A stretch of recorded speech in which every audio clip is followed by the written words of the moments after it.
Tonight from the Talladega Super Speedway, RaceSpotTV and Joe Gibbs Racing are happy to say good evening, sim racing fans, and welcome to the JGR halftime race at Talladega, presented by Sim 500. Hope everybody's enjoying the game, and we're happy that you're with us from the virtual Talladega Super Speedway in Talladega, Alabama, for the 8th and final race of this Joe Gibbs Racing off-season action series. Myself, Evan Kosoko, alongside with Randy Chennett and our producer, Hugo Luis, are with you. And very short one, Randy, at the biggest track on the oval side of things we have seen on this exhibition series all year long, and it all culminates tonight from Talladega. 35 laps on the board, 15 laps on the board race time, but you need to compare that to, obviously, it's a big track, so a lot's going to happen every time we go around the 2.66 miles, and this will be a fun way, I think, for us to wrap up the year. We've had a lot of fun doing these races, and for those who have been tuning in with us on a weekly basis, we say thank you, and tonight we cap things off. Yeah, this is going to be a very, very fun race, Evan. Thank you. And it's really going to be an intense way to do it. There's been so many short tracks on this calendar, and we're going to really do it with a very, very hectic race here to really cap things off as we go for 15 laps around Talladega. No cautions, just all about making it to the end. This is going to be, it's really the part of the plate races that everyone looks for in NASCAR, isn't it? That last 15 to 20 lap window where things start getting crazy. We're cutting out all that filler before, and we're just bringing you all the action here at the end. And obviously, as you can see, we are utilizing the trucks for this race. Everybody on track in their Toyota Tundras getting set to go. And let's take a look top to bottom how we will start tonight's JGR halftime race at Talladega, and take a look at your RaceSpotTV starting grid. Pole position for this one to get to go to the Donati 2. That is Tony Bongi, who will start up front. He will be accompanied by a multi-time race winner on this season, Tyler D. Hudson, a past NASCAR iRacing Series champion. Back at number 2, starting third tonight, could be Michael Priester. Patrick Colby to his right-hand side in fourth, and Austin Greed rounds out the top 5. Brian Boris Cook, he's going to roll off 6th with Jason K. Miller in 7th, Sean Boundy 8th, Joey Gattina 9th, and Steve Gottschalk, he's going to round out your top 10. 11th position is going to be Don Roberts. Doug Sigmund will roll from 12th. It is going to be James Somke in the unlucky number 13 starting spot tonight. We'll see how he does, as he does, should say, in the middle of the pack here. He's going to be accompanied by Michael Guest, who has had a fantastic year up until this point, who starts at 14th position, and then Jason Jacoby will roll off 15th on the grid.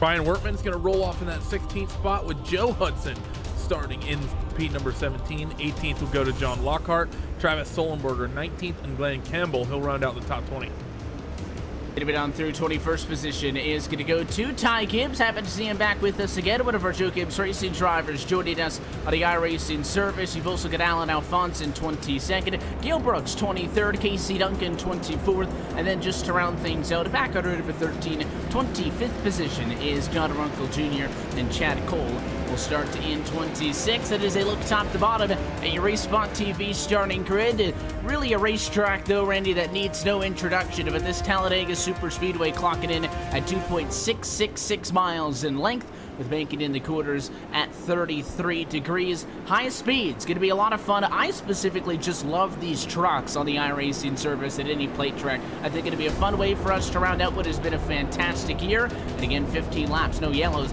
Really starting up front. It's important qualifying any single week, but I think this week in particular, the most, because if any issue breaks out, you're in the middle of the pack. Even if you avoid the accident, chances are the guys up front going to be long gone, so expect these guys to get at it right out of the gate.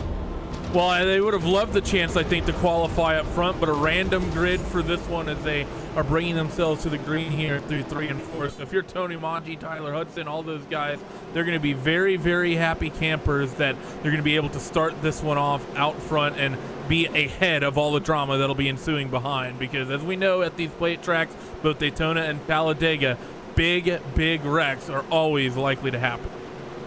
We're happy that you're with us, as I'm sure you have been all season long, bringing this series to you with our friends at Joe Gibbs Racing and streaming on the JGR Facebook page, and kind of keeping everybody busy on Sundays up until race season. The Daytona 500 is just around the corner, so as we round out our year, we thank you for joining us on a weekly basis, and we're happy to have you with us once again here tonight from Talladega. The pace car is down and in. We will not see it back up on the racetrack.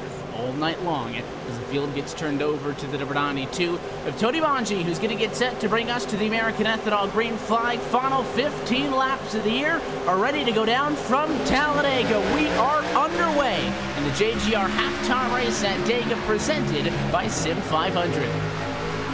Good start here, but of course with 15 laps on and no way to end it here. Completely unpredictable at Talladega as that 01 of Tyler Hudson is going to fall back to the 64 of Michael Priester and start trying to make that top side work here, Evan, as we know that that top groove can be somewhat difficult to make work. He immediately, in fact, goes down to the bottom. I'm not sure if I like that, given it's a slow, very short race in this one. I think you need to pick up the intensity. He immediately jumps back up top as that top line starts gaining momentum. The 01 machine leads that charge after down the back straightaway. The outside line not looking very strong. It went from inside to out for Hudson. He was fourth in line. Now he's side by side for second. The outside of the racetrack is definitely the passing lane on these super speedway racetracks. The guys at the bottom, I think, just trying to protect where they sit. That is for the likes of Anji, the 64 to Priester, and of course the line at the end of the day. Hudson is going to cross the line in third. He drops back one spot after starting P2, but how about a third lane? We saw a second lane. Look at the 99 way up top. That's Glenn Campbell. They don't have much help, though. Really just him at the moment. Not sure how long that'll last, but it just shows you these guys are in a race to move early, 3 wide, back to back. Yeah, he needs to hope for that an opening or something crops up underneath. The 01 of Tyler Hudson getting a big push from the 52 Patrick Colby down this back straightaway. Not going to quite get clear of Tony Manji, and he's going to lose a little bit of that momentum through the corner here because of that. Up top, we got a little bit of help for that third line. I think it's the 34 of Sean Bounty who's hopped up there to help Glenn Campbell. So that third line coming in a little bit as Tony Manji, he looks keen on potentially leading lap number 2 here.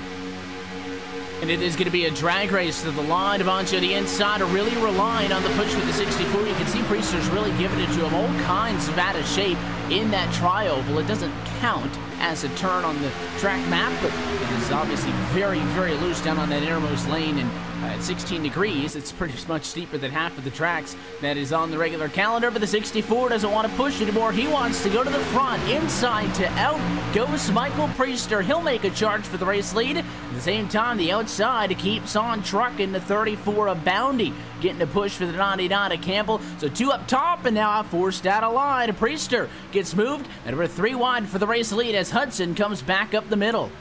Let's see what that third groove can do, because they were only 2 trucks strong, and now they have a third one up there. I don't think it was the 64 machine's option taking him up there. That's not where he would have wanted to be, and he doesn't look too comfortable up there. And the 34 in the middle doing a bit of wiggling back and forth, I think struggling on that top groove, and they just lost Glenn Campbell. This close between your race leader, the Tony Manji, and Tyler Hudson. Almost make a little bit of contact into one here. They come now down that back straightaway, and that upper groove just has quickly faded away. So they've lost faith up top. Let's see if someone else who's running third, fourth in line here as this lap starts to tick down, which will happen very, very quickly if anyone will decide to reopen up that third groove.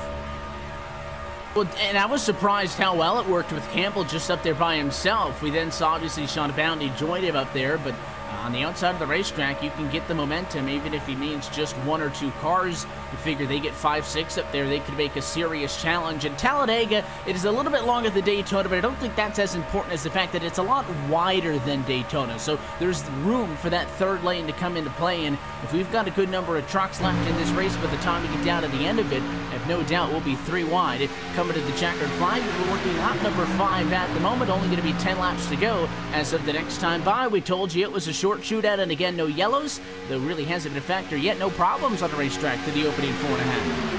Yeah, it's been a nice quiet race. Well, for a 15-lap sprint race, it's been a quiet race, I'll put it that way. But you're absolutely right, talking about the width of this racetrack compared to Daytona. You can just barely squeeze 4 wide at Daytona if you really, really, really try. Here at Dega, you could probably squeeze 5, maybe even up to 6 if you were really pushing it. Of course, you never see that given the racing you have here. The 43 machine, he jumps up to the top side. That's Austin Green. He wants to try to get himself out near the front here. As you see the VIPs really leading the train here in the Joe Gibbs off-season action series. He comes across the stripe and will lead that lap. Owen and Tyler Hudson going to follow him. Not going to go to the bottom, though, with Austin. So that's interesting that Tyler wants to lead that upper groove regardless of what happens. Yeah, and the 43 machine again, as we've seen him on the inside of the out. He gets a shot that time at an I-2, and Austin Green's not going to let himself get pushed out of the way. Tony Manji tried to move Green up to the middle groove, go to his inside. The 43 comes back down to shut the door. That works, but they will lose the top 2 positions of the racetrack. Tyler Hudson comes down with a push from Patrick Colby. They now become 1-2, and Hudson, race leader at lap number 6. You see the 43 is not content. He looks high. Everybody goes high to try to protect. And all of a sudden now, it's the 52 with Colby leading the outside. Down across the stripe, Tyler Hudson's going to lead this one, but he's got an aggressive group of guys behind him. 43 Boston Green wants to lead this motor race as they roll through 1 and 2. We got another truck on the top side. We got a big incident in the tail of your field. That's about half the cars that are involved here. Big one is happening now through 1 and 2, and I see I don't know, there's a half dozen or so cars, I think, low on the grass coming down towards the back straightaway. But it was a tough break for Ty Gibbs in the 018 machine, who got caught off in kind of a 4 wide stuffed in 3 lanes. You're taking a look at the replay right now, and unfortunately for the JGR development driver, nowhere to go. The 6 car gets turned around, and it was basically anybody behind them had very little options. I think the 00 of Don Ronco might have been able to get around, but other than that, racetrack was blocked, and we've got a big incident. Meanwhile, up front, there's no yellows. We're still going, and Tyler Hudson is going to go the wrong way into the middle lane. Everybody splits him high and low, and his saving grace maybe Brian Boris Cook, who tucks in line behind him. If that did not happen, the 01 was going to go all the way to the back. He still does lose the race lead, but it could have been a lot worse for Hudson, who's going to end up about 3rd or 4th here. We've seen it happen in the real world, and we just saw it happen in the sim. The 01 machine of Tyler Hudson was too busy looking in his rearview mirror, was trying to cut off all the opportunities for Manji to get around him, and he ended up getting played like a fiddle as he dropped a few spots. He's doing a good job, though, to maintain the loss and regather up that bit of momentum as he's back up to about 3rd on the racetrack, pushing that 43 of Austin Green here to the head of the field. The 92 of Manji doesn't really have the help from that 23 truck of Jason Miller, who's 2nd in line right now, and that's one of the big things that 01 car is. He's going to push Austin Green to your race lead. He immediately ducks down to the inside, does that 43. He goes back to the point. The driver of the 43 has been up in it all night long. Development driver, and of course son of former driver David Green. Austin Green leading this race at lap number 9. He's got pole sitter Tony Manji behind him in the number 92, and you know, we talk about in the short race, Randy, guys try to make their way through. Not a whole lot of that infiltration up front. Biggest mover is Glenn Campbell, who runs in 8th position. He's at number 99 car, 4th in line on the inside. He has gone 20th to 8th in a tight call there. A lap car on the inside. Everybody goes high, and I think somehow we get by that. Yeah, we're going to be all right with that. Very, very close move. As you're right, not a lot of movers and shakers in this one, but still a number of laps left to go. There's going to be 6 to go when they get to the stripe right now, as Tony Manji's getting a push from the 01 of Tyler Hudson up towards that race lead. And Austin Green, we saw him have a good run on the road course at Circuit of the Americas a handful of weeks ago, and I think he wants to get this one. That 43 truck, I think, is the most aggressive car out on the racetrack as Tony Manji ducks down to your race lead. And now the 01 machine going to fall back, and I think it's just the question is the 01 going to have to push Austin back to the front? Because I don't think, I think that top groove, they need Tyler pushing to be really, really strong. They got to run right now, but I think the experience Hudson has pushing people in the various high ranks here on the iRacing Oval Service Course and NASCAR Peak Series champion is Tyler. And there's a lot of skill to being able to push your way to the front up from that top line.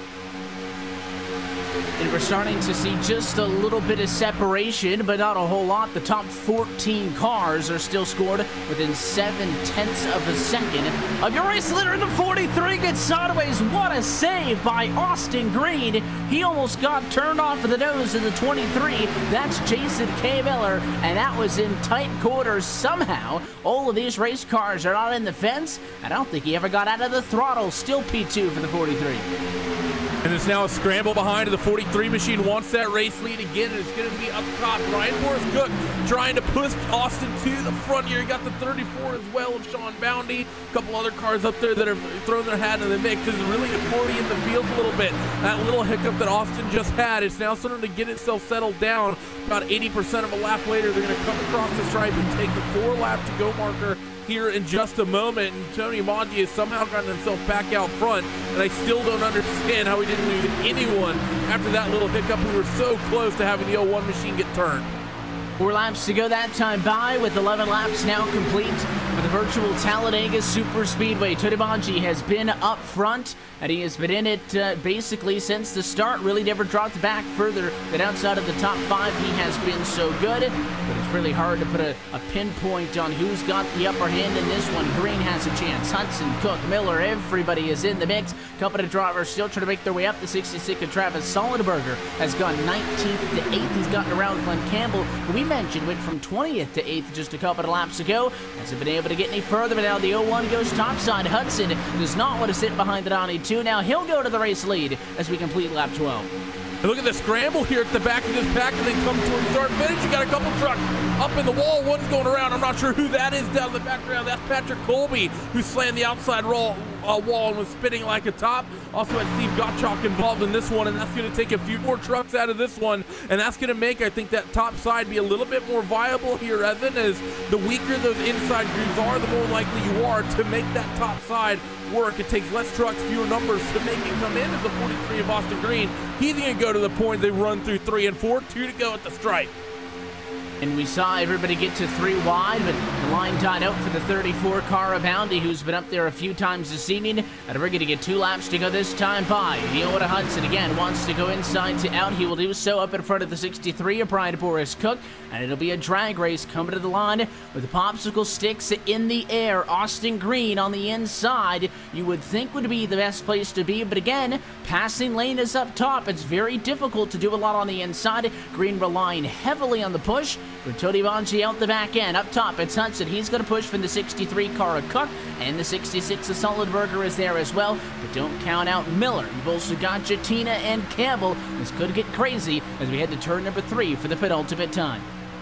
It's relevant right now, the fact that I was about to say there was more trucks running the top than there was the bottom, but that's just changed as everyone's trying to jockey for position as they come to the white. Austin Green, I think, will just be able to lead this lap, but will he be able to next one, the one that counts? Actually, I might be wrong, as the 01 and Tyler Hudson gets a big shove from Brian Boris Cook. He's going to lead the 14th lap, but who's going to bring him to the end of the 15th one? And Ken Hudson get clear. He's clear to the inside of the 43 of Austin Green. He takes the step down the hill. He sets himself up to make the run to the finish. Now everybody looks up top. Brian Boris Cook, does he have a race winning move? Look at him, 43 Green to the inside on Hudson. Tries to split the difference, and we will go 3 wide down the back straightaway. Only driver with some help is Cook. He's getting pushed by the 66 of Sollenberger, and he will go to the race lead as we head to turn number 3 for the final time. Still far from over. The run from turn 4 to the start-finish line is a long one. Contact out of 3. Here comes Hudson to the outside. He'll get blocked, and Hudson into the outside wall. Everybody rocks as we come to the start-finish line. The drag race to the end, and on the outside of the racetrack, it is going to be Glenn Campbell who steals the win from Talladega in the JGR halftime race. What a run that was. It started all coming off corner number 2, and Austin Green made that move. I didn't really like the move from Austin Green, to be honest. It was sort of flashbacks to Kyle Busch at the qualifiers last year. Had a driver bail out on him too early, and pretty much think the quote was, if you race with me, you have a chance to win it. If you try to race me too hard, our opportunity goes away, and I think that's what Austin Green just did to himself. He took the opportunity a little bit too early and threw the chance that the race went away, but I'm sure that 99 of Glenn Campbell from 20th on the grid is going to be more than happy with the decision that 43 made that stacked up the field. And when we came to take the white flag, Glenn Campbell was scored in 7th position, and you know, we thought that move to the outside was going to be the difference maker, and, well, yes, the 63 of Cook did end up in front, Randy. The problem was when they went 3 wide, they just lost all the momentum, and that 4 car and the 99 were working together, and Campbell was on the inside. You typically don't have a lot of places to go. The C's part in front of him. He goes to the outside of the racetrack, and at that point, by the time I think Brian Boris Cook saw what was going on, really had no opportunity to try to go to the outside or do anything about it, and Glenn Campbell is burning it down on the front straightaway as your race winner. Great way to get the job done. Talked about how we really had a core group of guys up front. Well, the driver who started in 20th position gets the win in the 15-lap dash. that it was, and I think you're right. I think he saw Brian Boris Cook. I think he saw the fact that the 99 at Campbell was coming just a little bit too late to be able to get up top. He would have just seen in his mirror a bunch of race trucks spinning around, and in fact, Boris got a little bit of a piece of that and had to save that truck as well. So I think by the time he got a chance to check the mirror, that 99 machine had a big head of steam, and I don't think there's anything Boris could do. Unfortunate, but fortunate if you're the 99. Not everybody made it through our 15-lap shootout, but let's take a look top to bottom at your full race results and recap the JGR halftime race at Talladega presented by Sim 500. Glenn Campbell is your winner. Picked up 19th positions en route to the checkered flag. It was almost a win, though, for the driver of the number 63 machine. Had a lot of good performances all year, and the JGR digital and social media head Brian Boris Cook comes home in second position. Joey Gitina ends up in third spot. Casey K. Miller is fourth, and Tony Bonji Polster ends up in P5. Sean Bounty is going to be sixth. Austin Green is seventh, with Brian Wortman at eighth. Michael Priester ninth, and Daughter Uncle Jr. rounds out your top 10. Gail Brooks is going to come home in the 11th spot. Chad Cole 12th. Joe Hudson 13th. Jason Jacoby 14th. Patrick Colby 15th. Tyler Hudson is 16th. Travis Solenberger 17th. Don Roberts 18th, Steve Gottschalk 19th, and Alan Alphonse will round out your top 10 or top 20, excuse me, with Ty Gibbs, Jonathan Lockhart, Casey Duncan, Doug Sigmund, James Somke, and Michael Guest. They round out the 26 trucks today. And that rounds out what has been a fun season of action, Randy. We've been to a lot of unique racetracks, the likes of Rockingham, Eldora, Coda, which was certainly a fun one, and of course some of the more staple marker racetracks, Bristol, Dover, Homestead, in recent weeks. And tonight from Talladega, as we close the book on this Joe Gibbs Racing off-season action series, a lot of fun, and I think a good way to kind of tie everybody over until race season. But I believe the Daytona 500 is only 2 weeks from this weekend, so we hope that everybody has enjoyed tuning in with us. I know that we had a lot of fun, and we'll have nothing more than to do this again down the road. Yeah, I'm really hoping we can do this going into the next off season. So hopefully, like Varus Modems, Sim 500, and Joe Gibbs, importantly, hopefully they all agree with us, because this has been a big, let's say, entertaining part of the weekends for me covering this. And now, well, it's just getting ready for the real world season to start here in just a couple of weeks' time.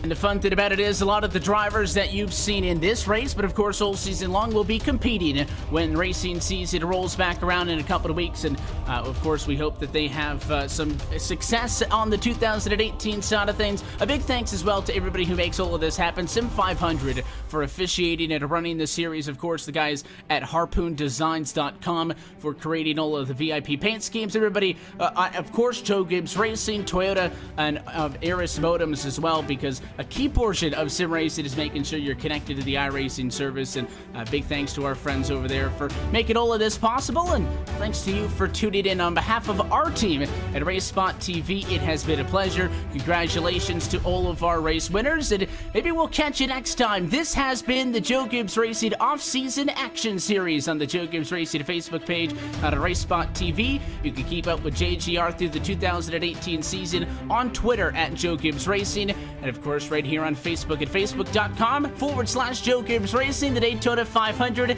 is just around the corner. We hope you enjoy the 2018 season, and we'll catch you next time on RaceSpotTV.